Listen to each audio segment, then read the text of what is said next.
In just the last 2 hours, this story has taken a huge twist. Authorities in Alabama now confirming that Swint shot himself as they moved in to make an arrest. That after the late morning revelation that Swint was the prime suspect in the death of a Dayton woman who was killed in 1991. For the last 19 years, Tina Marie Ivory's killer has been a free man. But for the first time since her naked and strangled body was discovered in December 1991, officials believe they know who did it. It would mean a whole lot to me to get that closure. It's been a long time, and I need that closure because my time is running out. In an interview with 2 News in 2008, Ivory's mother made a plea for people with information to come forward.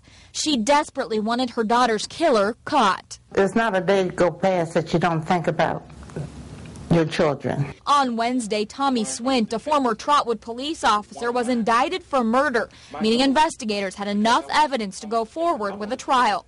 Montgomery County prosecutor Matt Heck was staying tight-lipped about the case, but in a statement said, quote, although no suspects were identified at the time, a re-examination of the evidence uncovered new information, including DNA. He goes on to say, through the advances in forensic science, we have identified the man who killed Miss Ivory, and he will be brought to Montgomery County to be held accountable for his actions. Swint had moved to Phoenix City, Alabama. A warrant was issued for his arrest, and officials hoped he would be caught and brought back to the Miami Valley to answer to the charges. Wednesday afternoon, officers in Alabama were moving in and heard a single gunshot from outside the home. They went in and say Swint was dead.